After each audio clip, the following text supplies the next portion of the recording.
Well, you win some and you lose some. When I last...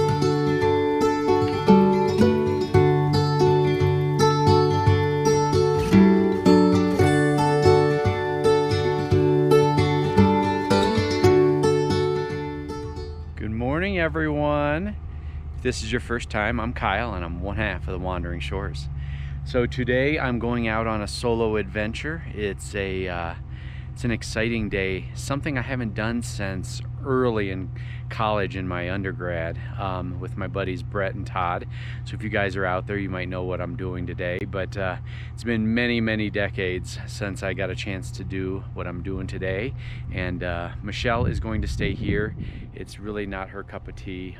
It costs about $50, and she doesn't think that she'd really get the benefit from it like I might and enjoyment. So I am heading out, and once we get there, I'll show you what I'm doing. So I made it. I'm at about 9,400 feet right now, potentially going up to about 11,000. I don't know if that gives you a hint, but let me turn around and show you.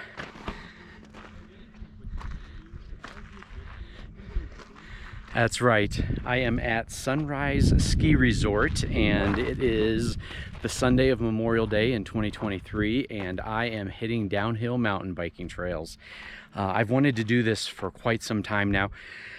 Intended to do it when we were in Mount Hood, but it was the last day of the season. I didn't get over there, but this is actually the first weekend of the season since we're here in May. We're just outside Greer, and we are excited. Some of the trails are closed higher up because there's still quite a bit of snow on the mountain, but the intermediate, many of the intermediate and beginner courses, and a few of the black diamonds, which I highly doubt I'll be going on, but you never know, are open today from the lower ski lift. So this is Arizona's only ski lift serviced downhill mountain biking trail. So you know, the tickets I think are $42 if you buy them online, $49 if you buy them here in person. I got mine online, but I'm excited to take you along with us, or with me, and show you what downhill mountain biking is all about here in Greer, Arizona. All right, I've got my lift ticket in hand. Went and picked it up from the bike shop, and now I'm heading over to take a look at the map, figure out which trail I'm going to go first, and then get on the lift. Fingers crossed. All right, I'm on the lift. A little nervous, but I think I'm also excited. So I watched a lot of videos. Well, there's like 2 or 3 videos total online about this place, but one of the things that the guy recommended was that they used to hang your bikes by the back tire, and his frame was getting scraped up from the back of the ski lift chairs, but they've got new racking system. Let me show you. There's one passing. It doesn't have any bikes on it, but as you can see now, you basically just put your bike in this little cradle and it rides up just like that. So it's a lot more protected. It's great design. That's my bike up there ahead of me. So I imagine that when I get up there, somebody will have grabbed it off the rack for me. So I'm going down. I think Evergreen is going to be my first choice. It's a green square, green diamond, green circle, blue diamond, or green circle, blue square, black diamond. So pretty excited. This is lift 1. It takes us all the way to the top of the mountain, so I'm going as far up as I can. It's about 1,112 feet or something like that. So here we go. Downhill number 1 for the first time in about probably 30 years. What's up, Brett and Todd? You remember Snowshoe out in West Virginia? Let's see how this compares. Trail looks in great shape. Just got done with the first lift to the top. I thought I'd take you out here and show you the overlook. I think Michelle and I are camped like right down in there. It's hard to say. I actually brought our walkie-talkies with us, so I'm going to bring them up here the next time we come, or next time I come up to the top, and going to see if I can actually get her on the radio. But apparently this is the second highest of the lifts. The other one is over there, but I don't think it's running right now, so we're at like 10,800 feet or so. I'm going to go down Evergreen Trail to Apache Peak. It's a green circle. Let me show you where that's at. So we are right here. I'm going to take that Evergreen, hop onto Apache Drum, come down here to that lift, take Apache Pass over, and finish back up down there. So that's the plan. Wish me luck. I'm actually gonna put you on top of my helmet now, take you for a little ride. Probably should have brought a map. I'll have to pick one up when I'm down there.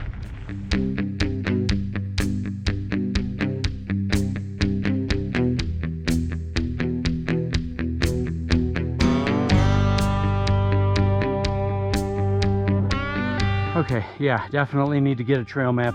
There's a trail intersecting here. I'm not sure what it is, but it doesn't look as intense.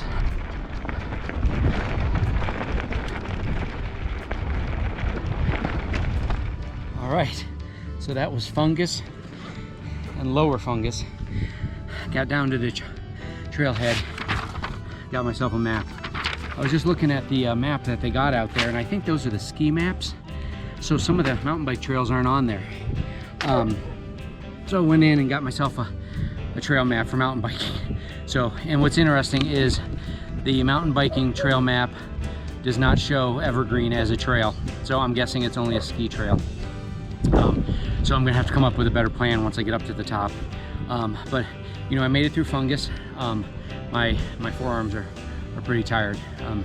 But you probably saw how rocky it was. Down the bottom section of it, the easier section at the bottom is really nice. I'm hoping some of the other easy trails are like that, so we'll check back in here soon. Okay, so I just got some good intel from the guy down at the bottom. I asked him if Evergreen was a mountain biking trail, and he said no, it's a ski trail. He said the only trail that's open up at the top is fungus. Apparently there was a chalkboard sign there that said that, but I think they were standing in front of it when I pulled up the first time. So apparently the only trail up there is fungus. The other alternative is to ride down the the vehicle road, which is zigzags back down the mountain. Looks pretty fun until you get down to the second lift or the second lodge, and then all the trails start from there. So that's what I'm going to do. Since I already rode fungus once, I'm going to go ahead and take the street down this time and down to the second lodge, and then ride some trails from there. I know there's a green circle trail there, Bonita or something like that. So just riding up. The ride up to the top takes probably about 5-10 minutes, something like that, on this ski lift. So it's nice and relaxing, gives you time to catch your breath.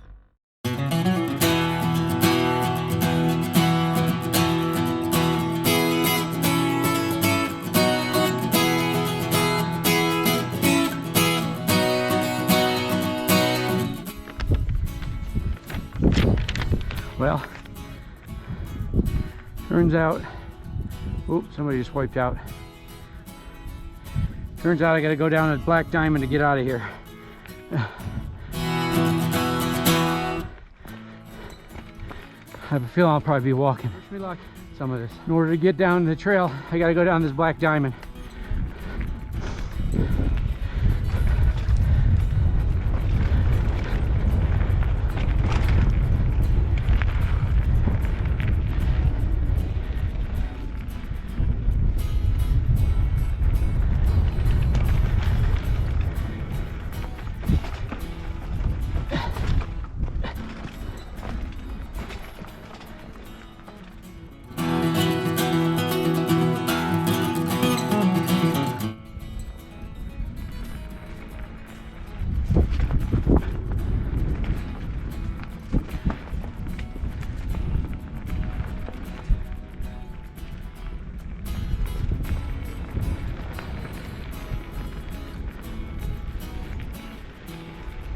Okay, this is getting even better. Double Black Diamond. Oh shit.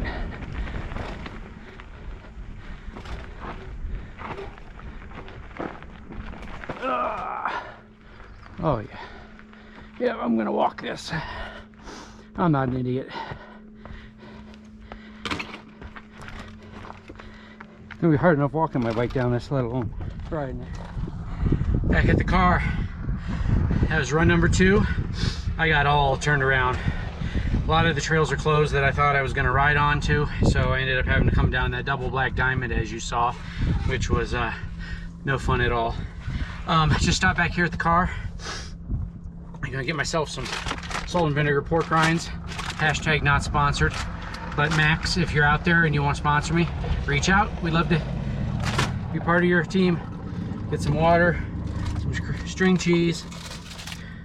Michelle packed me some gummy snacks, pepperoni, and of course, nothing's better than Diet Mountain Dews. I'll be back once I get back out on the ski lift. All right, here we go. Run number 3.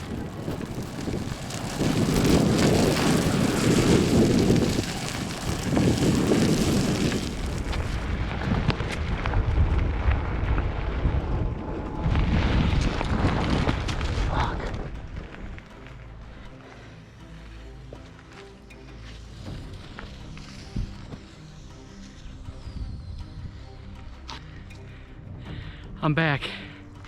So I guess in the rules of mountain biking, you're supposed to have more air in your tire than this. Luckily, I'm on a green trail. I've got stuff to change the inner tube. So we'll go ahead and turn off the camera because the battery's getting low, and maybe I get this changed, finish the ride, and then get a little juice down in there in the truck. I'll put a little juice in the battery and get it charged back up. So gotta change my tire.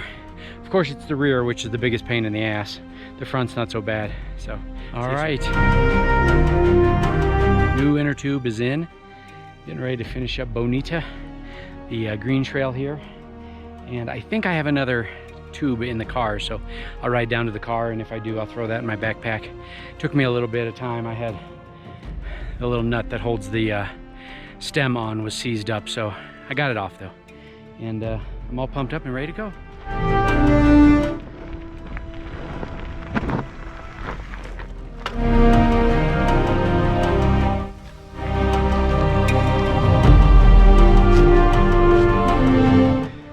Well, you win some and you lose some. When I last left you, I had repaired the flat and had ridden probably a quarter of a mile, and I had another flat. Turns out it looks like my new tube actually had a hole in it originally, and once I started putting some pressure on it, it just gave. So I walked it back down to the bike, or down to the trailhead, and went in and checked to see if they might have some in the bike shop. They did not. They sent me over to the bike rental place, and I talked to a very nice guy there, but unfortunately they don't rent bikes with tubes that are 27.5 inches. They either have 26 or 29ers. So we're calling it a day early. I think I still had about, 2, 3, 4 more runs in me, especially now that I figured out where that green trail was on Bonita. That was a nice trail. But that's the one I popped the tire on, and then subsequently just walked down the last quarter of a mile. So unfortunately, we're going to call it quits here today early, but I had a blast. Definitely going to start doing some more downhill mountain biking when I have an opportunity. When we get back up to Mount Hood at some point, I'm definitely doing that trail system if it's still open. So, all right, thanks for checking in today, and hope you enjoyed this adventure, and don't